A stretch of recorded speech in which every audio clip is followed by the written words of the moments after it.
The day Maeve Calloway packed her one good dress and a cast-iron skillet into the back of a borrowed truck, her sister pulled her aside and said, "You know you don't have to do this." Maeve knew.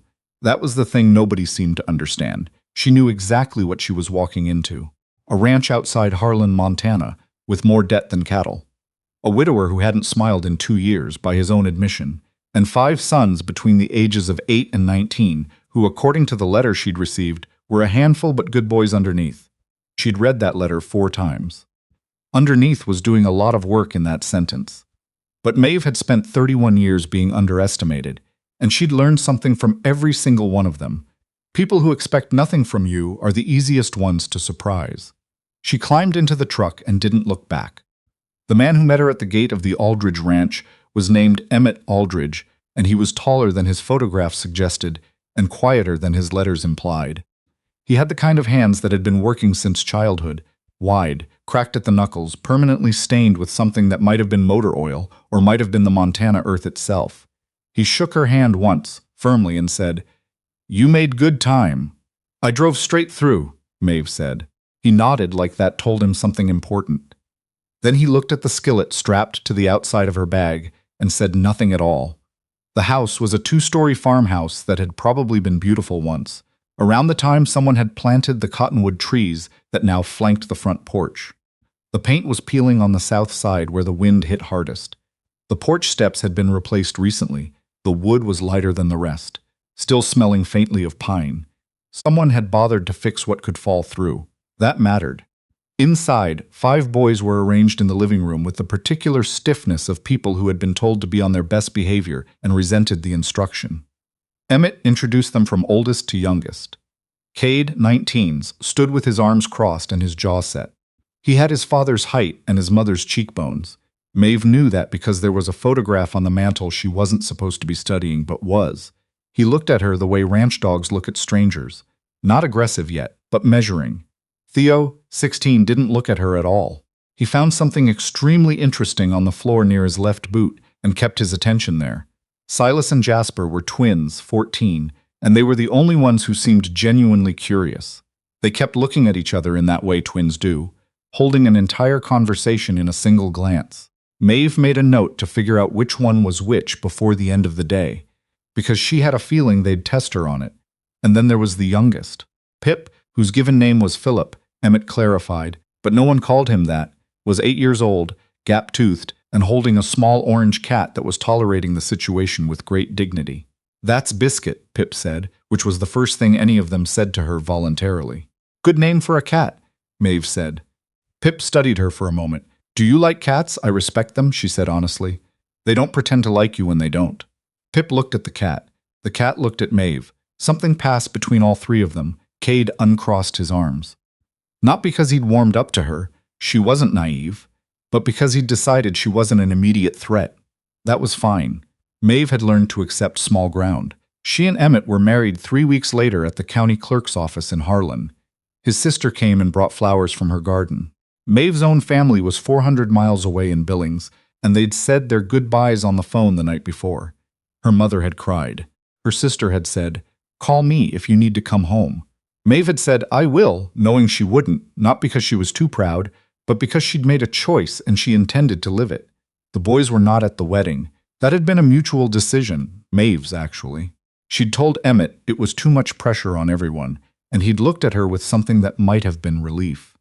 They needed time to get used to her presence before they were asked to witness anything official. Maeve understood the difference between being legally recognized and being accepted, and she wasn't going to rush either one. She wore the good dress. Emmett wore a clean shirt. They signed the papers, went to the diner on 4th Street for lunch, and drove back to the ranch in a silence that was, Maeve decided, comfortable enough. The ranch ran on a schedule that the boys had apparently maintained by collective stubbornness after their mother died 18 months prior. Emmett's wife, Caroline, had been the kind of woman who kept everything in her head, the feeding rotations, the supply orders, which fence sections needed attention before winter, which supplier would negotiate and which one wouldn't. When she died of a sudden illness in November, she'd taken all of that with her, and the ranch had been running on memory and guesswork ever since. Maeve discovered this on her second day when she found 3 different versions of what she assumed were the supply accounts. One in a ledger, one in a spiral notebook, and one on the back of an old feed store receipt. She sat at the kitchen table for most of that evening, organizing. Cade came in around 9 to get a glass of water and stopped when he saw the spread of papers. "What are you doing?" he asked. "Trying to figure out what you owe and to who," she said without looking up. A pause. "That's private. I know." She did look up then. "I'm not going to share it with anyone. But if I'm going to help, I need to know what we're working with." She heard how it landed. She'd meant it and she wasn't going to apologize for it, but she let the silence sit for a moment. "There's a bill from Hartwell Feed that's been due since August," she said, returning to the papers. "That one needs to go out by Friday." Another pause, then, "Dad knows about that one." "Okay," she said. "Good." She heard him set down the glass. She heard him not leave. "The notebook one is the most current," he said finally, "if that helps." "It does," she said. "Thank you, Cade." He left without another word, but he'd told her what she needed to know. She worked for another hour before she went to bed. The first real test came in October, about 6 weeks in during calving season. It had been a dry autumn, which meant the pasture grass was thin, which meant the cows were stressed, which meant 3 calves came early, and 2 of those were struggling. Emmett was up at 3 in the morning, 2 nights in a row. Maeve was up with him, not because he'd asked, but because she'd grown up with an uncle who ran a smaller operation in Wyoming, and she knew what an all-hands situation looked like. On the second night, Cade came out of the barn looking for his father and found Maeve instead, kneeling in the hay next to a calf that had been born an hour ago and still hadn't gotten to its feet. "Where's Dad?" Cade said. "With the other one, over in stall 4. This one needs warming up." "Can you hand me that blanket?" He hesitated for just a moment. She felt it even without looking, and then he grabbed the blanket and handed it over. They worked in silence for 20 minutes. The calf was small and cold and not entirely convinced it wanted to be alive, and Maeve kept her hands steady and her voice low, and eventually, after a long stretch of nothing, it lifted its head. "There you go," she said quietly. Cade was crouched on the other side watching. "You've done this before," he said. It wasn't quite a question. "My uncle's ranch, every spring for about 5 years when I was a teenager." He was quiet for a moment. "Mom grew up on a ranch too," he said. "In Wyoming." Maeve kept her eyes on the calf. "I know. Your dad mentioned it." Another silence. "She was real good with the animals." "I believe it," Maeve said. She didn't say anything else, and neither did he, and somehow that was the right thing. Not a comparison, not a competition. Just 2 people in a barn at 3 in the morning keeping a calf alive. Theo was the hard one. She'd known he would be from that first afternoon. At 16, he was old enough to feel his mother's absence as a specific shaped grief rather than a general confusion, and young enough that the anger of it had nowhere useful to go. He wasn't cruel. She could have worked with cruelty. He was simply absent. Present in body, absent in every other way that mattered. He ate his meals and did his chores and responded to direct questions with the minimum number of words required, and that was the whole of it. She didn't push. She'd learned that lesson early. You can't drag someone toward you. You can only make yourself worth moving toward. What she did instead was this. She noticed what he liked. He liked being outside. He liked the horses specifically. She'd see him in the paddock in the late afternoon, brushing down the gray mare named Ida with a care he didn't show for much else. He liked music, she discovered, because she could occasionally hear something coming through the gap under his bedroom door, something with a guitar in it. He liked the twins but expressed it almost exclusively through exasperation, which they seemed to understand. So she didn't force conversation. She just made sure there was always something hot to eat when he came in from the paddock. She asked Emmett quietly what kind of music Theo's mother had listened to, and Emmett said, surprised, "Old country? Why?" She didn't answer, just filed it away. One afternoon in November, she was fixing a hinge on the paddock gate, which had needed fixing since before she'd arrived, she suspected, and Theo was with Ida about 40 yards away. He glanced over once, said nothing, went back to the horse. 10 minutes later, he walked over, looked at what she was doing, and said, "You need a longer bolt, the threading's stripped." She looked at the gate. He was right. "Do we have one?" she asked. "Workshop, top shelf, left side, blue bin." She straightened up. "Will you show me?" "I'm still figuring out the workshop." It wasn't a manipulation. She genuinely hadn't memorized the workshop yet. But she watched him decide whether to believe that, and she watched him decide that she probably wasn't lying, and he said, "Come on," and walked toward the workshop, and she followed. He found the bolt, handed it to her, and started to leave. Then he stopped. "She used to fix things," he said, not turning around. Mom, she said Dad could build something from nothing, but couldn't maintain anything to save his life. Maeve put the bolt in her pocket. That tracks, she said. I noticed the porch steps. Something shifted in his posture. Not warmth, not yet, but something, an acknowledgement. I fixed those, he said, after she died. I know, Maeve said. They're solid. You did a good job. He left without responding, but he left differently than he usually did. Christmas that year was the first real test of all of them together. Maeve had learned enough about the family by December to know that Christmas had been Caroline's holiday. She was the one who'd made the specific cookies, who'd hung the specific ornaments in the specific order, who'd had a whole set of traditions that the boys carried in their chests like something fragile. Maeve was not going to attempt to replicate that. She wasn't a fool. What she did instead was ask each of them, separately, what their favorite part of Christmas had been when they were younger. Pip said cookies, Silas said the fire. Jasper, who was usually the more reserved twin, said quietly that he liked when they all watched a movie together and that they hadn't done that last year because it felt weird. Theo said nothing, which she noted and filed away. Cade said after a pause, Mom made this soup on Christmas Eve. I don't know what was in it. What did it taste like? Maeve asked. He thought about it. Like tomato base with sausage and something sweet in it. I don't know. She never wrote it down. Maeve thought about that for a long time. On Christmas Eve, she made a pot of soup. She didn't pretend it was Caroline's recipe. She didn't know Caroline's recipe. But she started with a tomato base and Italian sausage and cooked it low and slow all afternoon. And she added a spoonful of sugar and a little balsamic.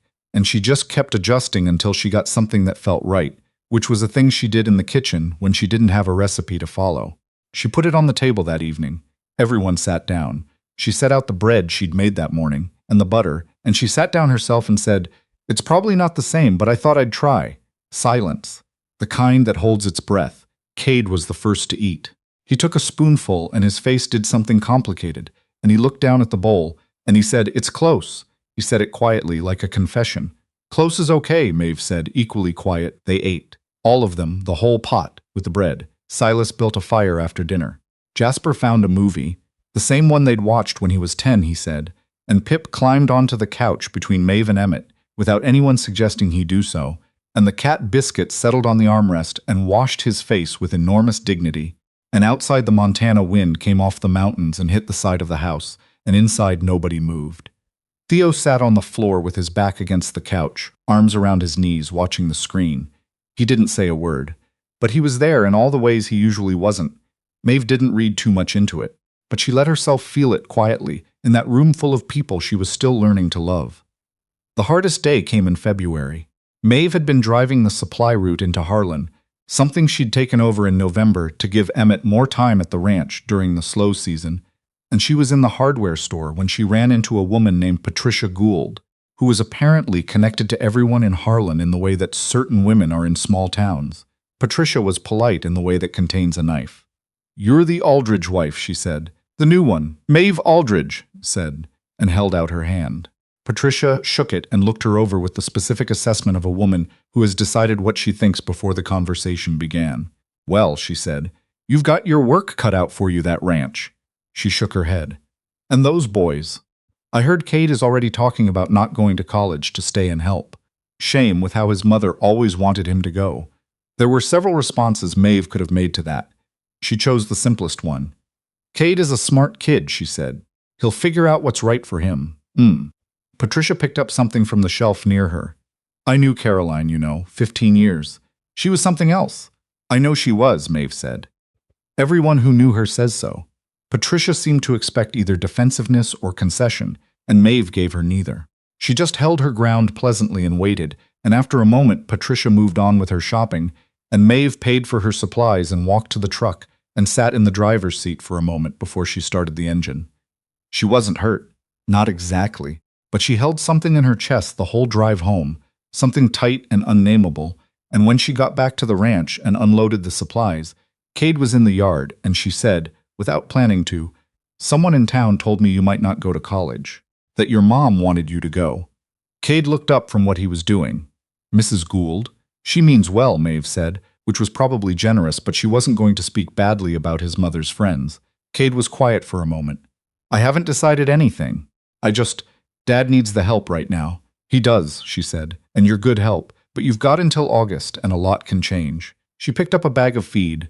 Your mom wasn't wrong to want that for you. She walked to the barn. She heard him not say anything. That evening after dinner, Cade found her doing the accounts at the kitchen table. Do you think we'll be okay by fall? He asked. The ranch, financially. She looked at the ledger. Honest answer. It was going to be tight. But the winter had been survivable, and the accounts were more organized now, and she had a plan for the spring market that she'd been developing for 2 months. If the spring fair goes well and we make the decisions we talked about in January, she said, yes, I think we can be. He nodded slowly. Okay, he said. I applied to the state ag program, 2 years. They have a lot of online options. She looked up. Mom found the brochure, he said. Before she got sick, she left it on my desk. I kept it. A pause.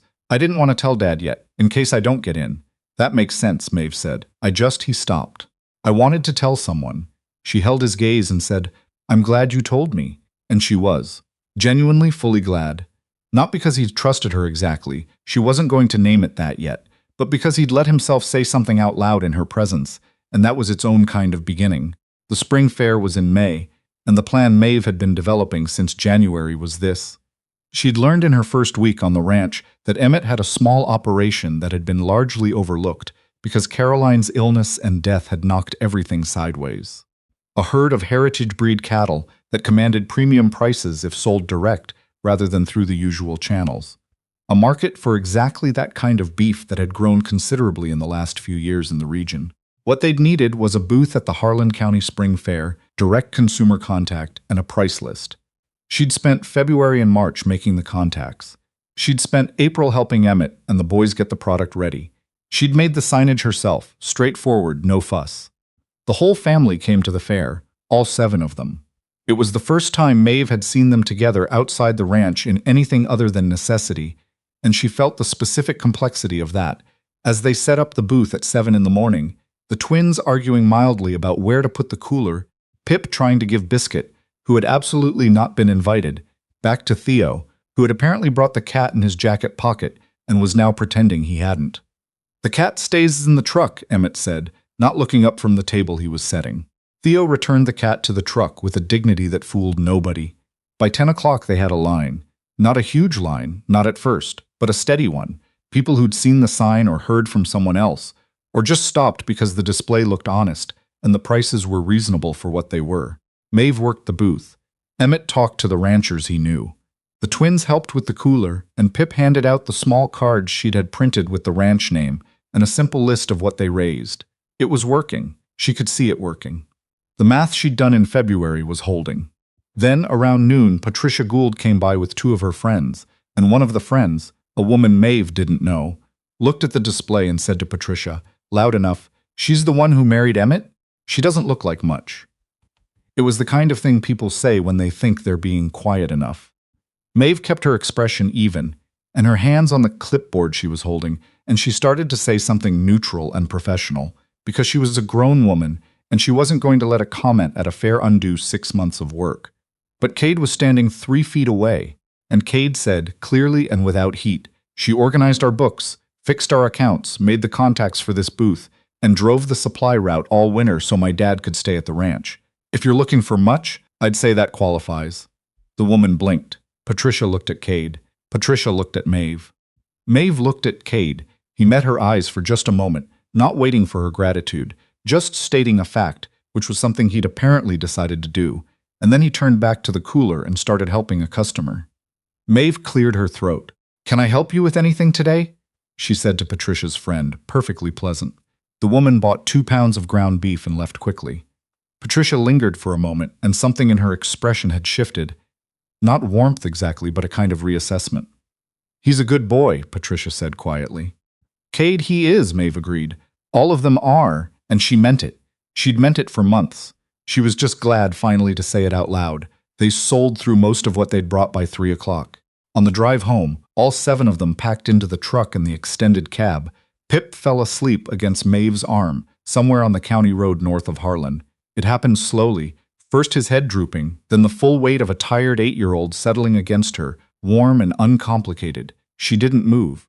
Emmett glanced over from the driver's seat, and she saw the corner of his mouth move. In the back seat, the twins were reviewing the day in low voices. Theo was looking out the window with his earbuds in, which was his usual mode, but she saw him glance at Pip once, and something in his face was soft in a way she didn't see often. Cade, riding shotgun on the other side of Emmett, had his arm out the window, watching the fields go by. "We should do the summer market too," he said. "The one in August. I was thinking the same thing," Emmett said. "Maeve found that one," Cade said, "in Kalispell. She mentioned it back in March." A small silence. "I did," she confirmed. "August is good timing," Cade said. "Before harvest." He said it like it was settled. Maeve looked out her own window at the Montana evening, the light going golden the way it did out here in May, long and horizontal, and the color of something she didn't have a word for. The road unspooled ahead of them. Behind them, somewhere, was the fair and the booth, and the beginning of something that was going to take years to fully build. And she knew that, and was not afraid of it. She'd come to this ranch with a cast-iron skillet and a working knowledge of what it takes to hold something together, and she had been learning every day since. Not to replace what had been lost. That wasn't possible, and she'd never tried. But to be something the ranch needed, and something the boys could trust, and something Emmett didn't have to carry alone. She thought about Cade at the booth, voice steady, just saying what was true. She thought about Theo in the workshop. "Come on," walking ahead of her, trusting her to follow. She thought about the soup on Christmas Eve. "It's close," said quietly, like a door opening a careful inch. She wasn't their mother. She was never going to be. But she was here, and she'd stayed, and that was its own kind of thing, a word she was still working out, something between belonging and earning, something that had no clean name yet but felt solid underfoot, the way good Montana ground feels when you've been standing on it long enough to know it won't give. Pip shifted in his sleep and made a small sound and didn't wake up. She put her arm around him, just slightly, and the truck moved north through the gold evening, and the mountains came up ahead of them, purple and certain, the way they always did.